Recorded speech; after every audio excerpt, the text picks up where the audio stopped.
سڵاو لە قوتابیانی پۆلی 12 جارێکی تریش بە ئێوە دەگەینەوە لۆ باسکردنی بابەتێک لە بابەتەکانی پرۆگرامی پۆلی 12مان بە ئومێدی تێگەیشتن و سوودبینینی ئێوەی بەڕێز. بابەتی ئەو جارەشمان قەسیدەیەکی عەسر العەباسیە الشاعر ئەبو العەتاهیە، ناوی شاعرەکە ئەبو العەتاهیە، ناوی قەسیدەکە مانع للبطون الجائعات. وەکو باسمان کرد گرنگترین شت لەو بابەتەی ئەوەیە تۆ هەر قەسیدەیەکت بینی ناوی قەسیدەکە پاشان بشزانی ئەو قەسیدەکە ناوی شاعرەکەی چییە، واتە بەرهەمی چێیە. من للبطون الجائعات چێ فریای زگە برسیەکان دەکەوێت قەسیدەیەکە الشاعر ئەبو العەتاهیە کە ژیاننامەکەی لە پرۆگرامی ئێوە باز نەکرایە و داواکراویش نییە لە توی قوتابی. قەسیدەکە سەرەتا بیخینەوە: من مبلغ عني الإمام نصائحا متوالية إني أرى الأسعار أسعار الرعية غالية وأرى المكاسب نزرة وأرى الضرورة فاشية وأرى الأيتام والأرامل في البيوت الخالية.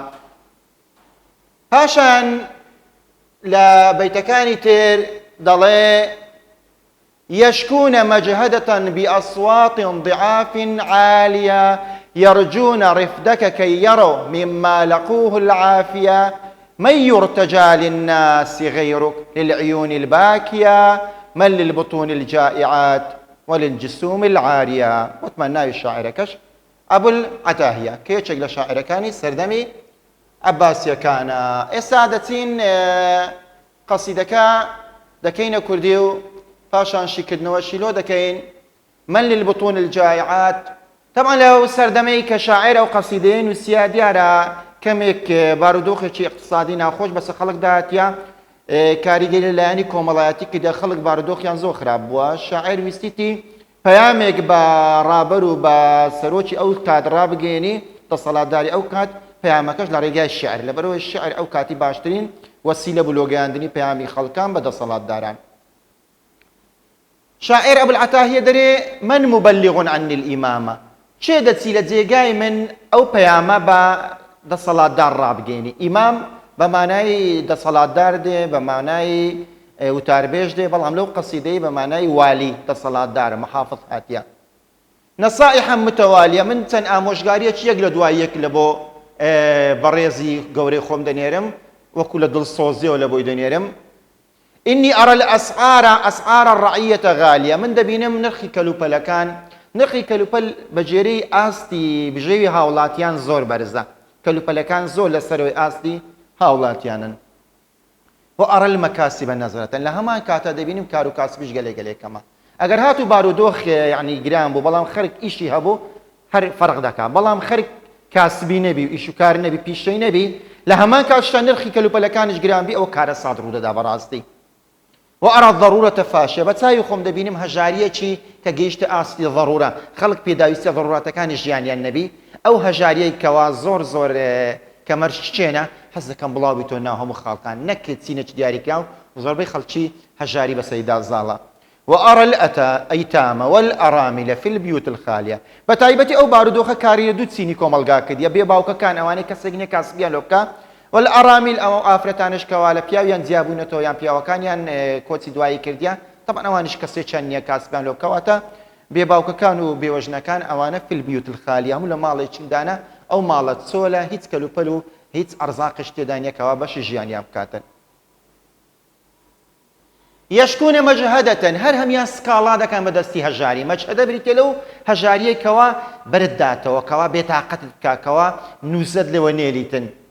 يشكون هم سكالا او زوره هجاري ده كان باصوات ضعاف بدنجي نزم اون ده برسينه اون ده بهزن دنجان ليوناي عاليه نكو دنجان برزه او انا يك بدنك هاوار ده كان لبرسيتي بلام لبي طاقتيان لبي توانايان دنجان ليونايتن يرجون الرفدك هر هم تساويان لويتو ببخشي تساويان لبخشيني تو تساويان لزياد كدني موتسيا تساويان لزياد كدني بوزيه تساويان لزياد كدني او شتاني كواجيان خوش دكاتن كي يروا مما لقوه العافية بلكن خوادك بخوي أو بخشينيتو لو بارودوخة قرصي جيان قطاريان دبيتنو بروش بارودوخة شي خوش دارون من يرتجى للناس غيرك خەڵکان هەر تۆیان هەیەکەوە جێگای ڕەجایان بی لەبەرەوەی پارەکە موچەکە لە لای توێە لێ خەڵکانیش هەر هەمیان چاویان لە دەستی تۆیە لەوەی یارمەتیان بدەی و لەوەی مافەکانی خۆیان پێ بدەی للعیون الباکیە هەر بەخشینەکانی تۆ وا دەکاتنکەوە مناڵە چاو بە فرمێسکەکان هەژارە چاو بە فرمێسکەکان زەردەخەیان بێتە سەلێ و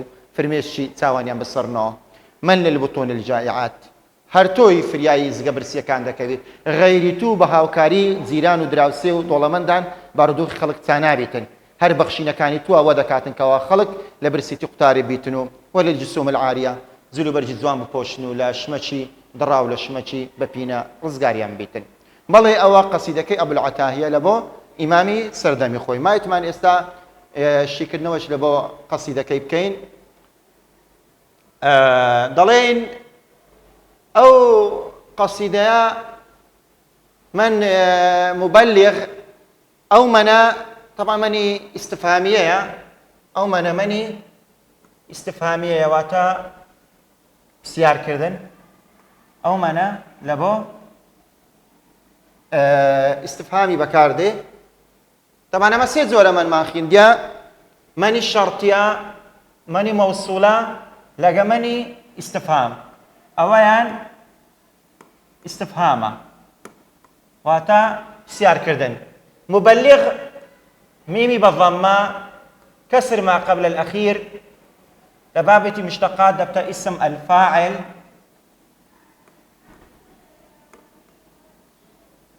الإمام قلت من بمعنى سروك الوالدة نصائح جمعة أقبي كان مفرد ضلين مفردي النصائح تيا النصيحة بس ألف لام بي واني أمش بنكيريدي كيني ضلين نصائح مفردكي نصيحة متوالي ميمي بالضمة كسر ما قبل الأخير طبعا دبيت اسم فاعل من مبلغ عني الإمام النصائح متوالية إني الأصل خوي إنني واتمان إن لبو توكيد بكارده إن لبو توكيديا إني أرى الأسعار أسعار الرعية غالي لسه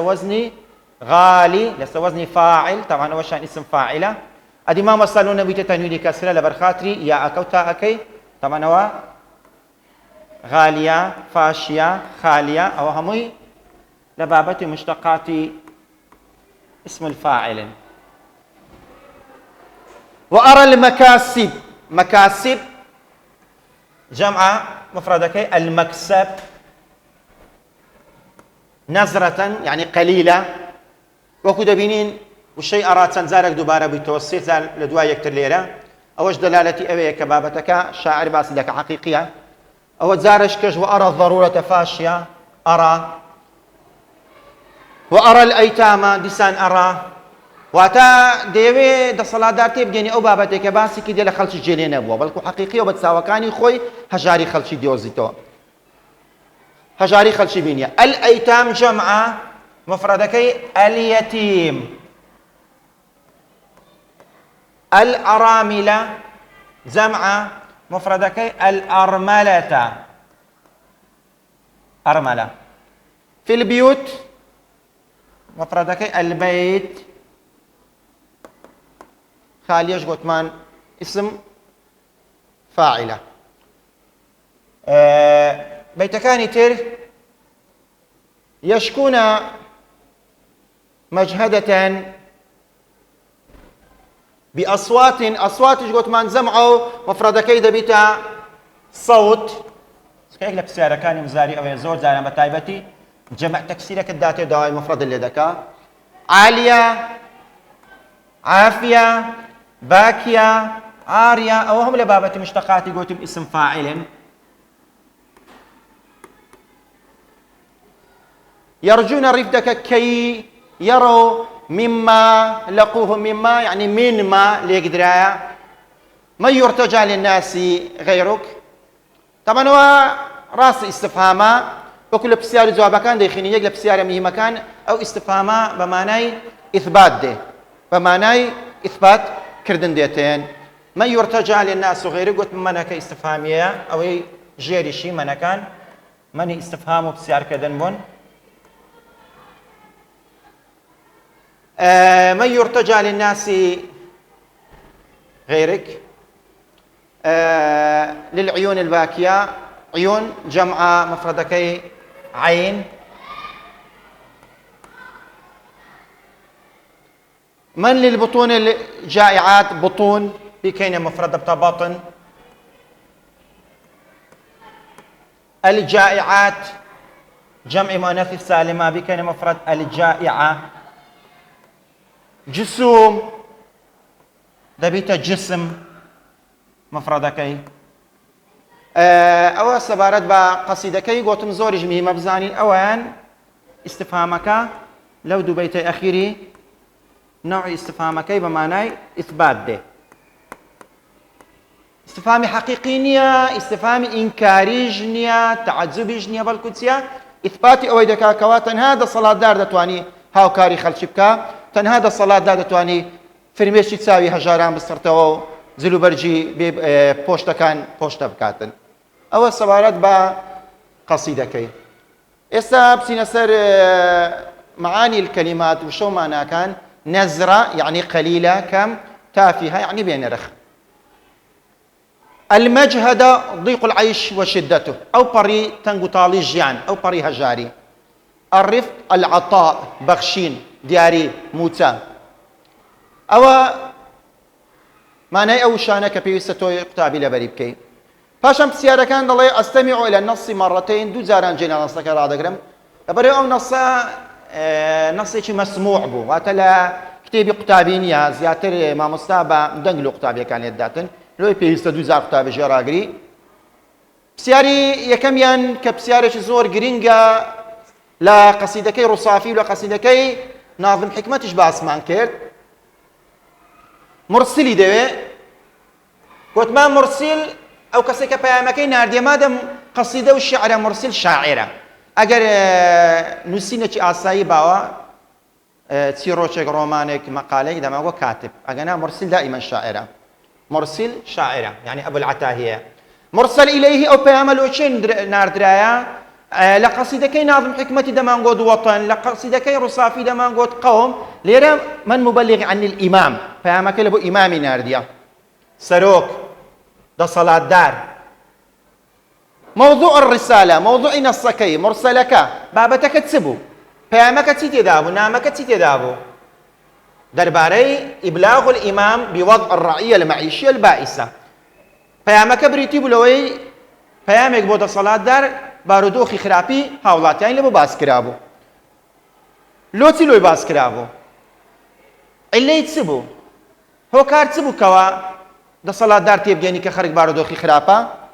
عیلەتەن یوساعیدوها، بەڵکە خوا دەکات دڵی نەرم دەبێتن و بارودۆخی خەڵکی لە خراپەوە بەرەو باشە دەبا و بەڵکە هاوکاری خەڵکان دەکات.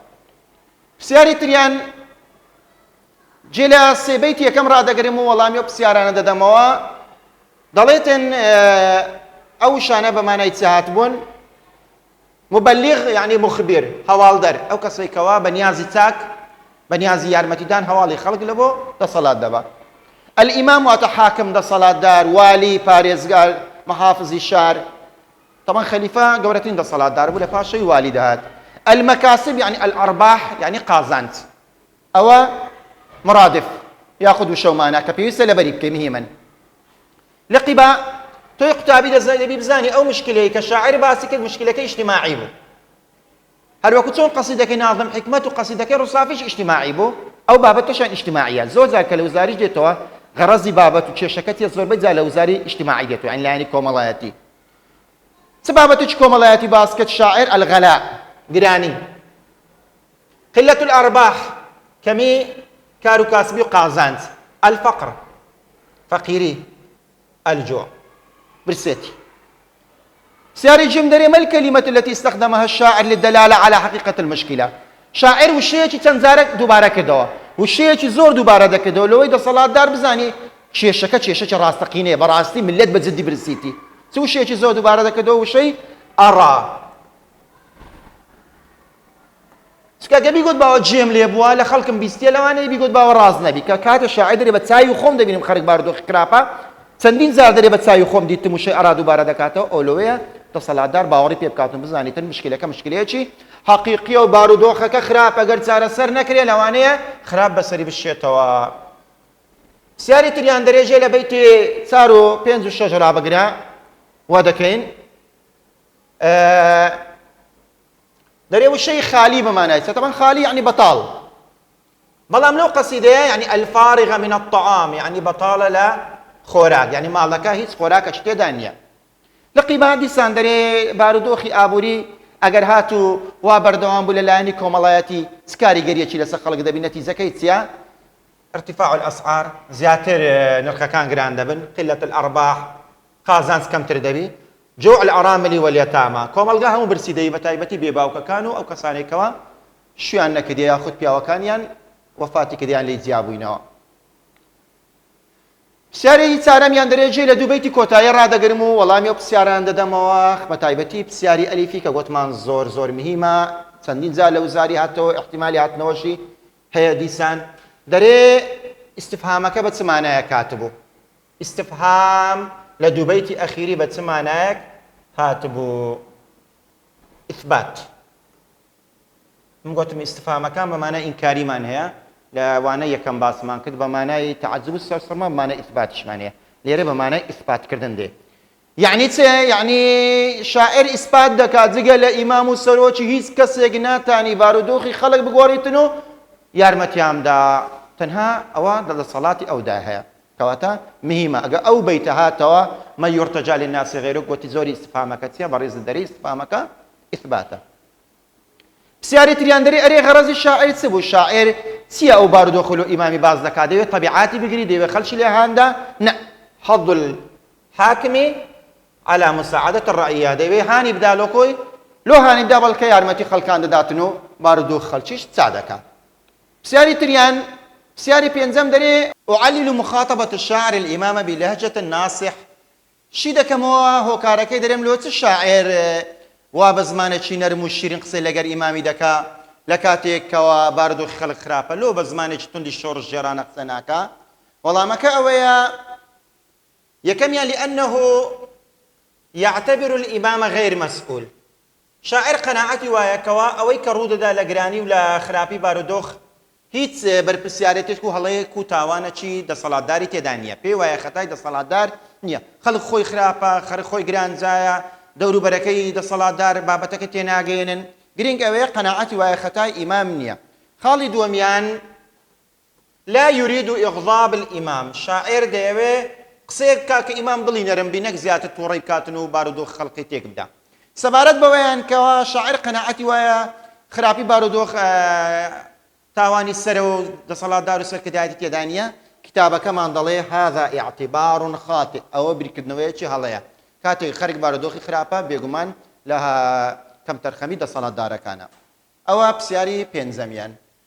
مایتمان دوا پرسیار دەڵێ غالیبان زۆربەی کاتەروا بۆ لە سەردەمی ئومەویەکان و عەباسیەکان و ئیترێژ کاتێک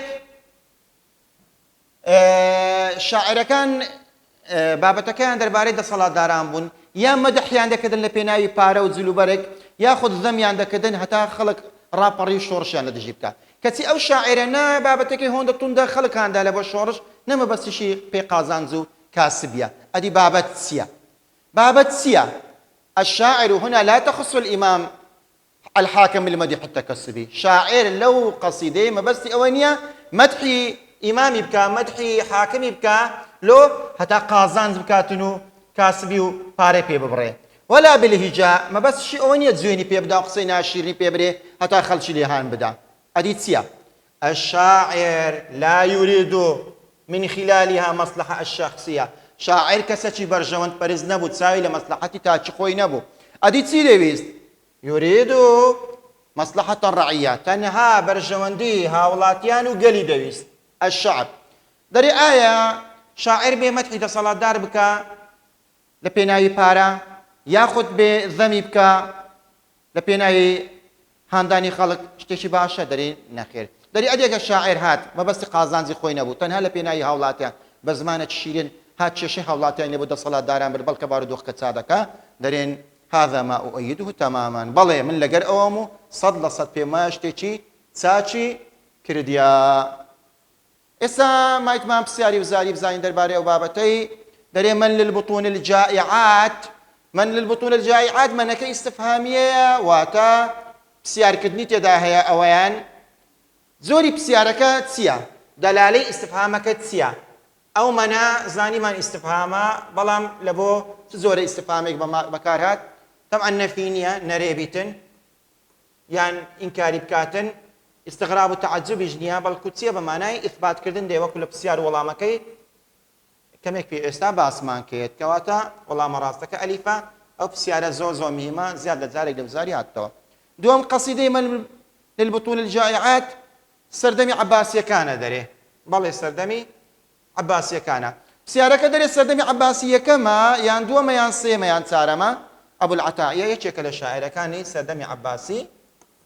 یەکەمیان سەردەمی عەباسی یەکەم بەڵێ لێرە هاتینە کۆتایی بابەتەکەی قەسیدەی من البطون الجائعاتی ئەبول عەتائیە پاشی ڕۆنکردنەوە و شیکردنەوە و کردنە کوردی و هەڵکردنی پرسیارەکان و پرسیاری وزاریش بە هیوای سودبینینتان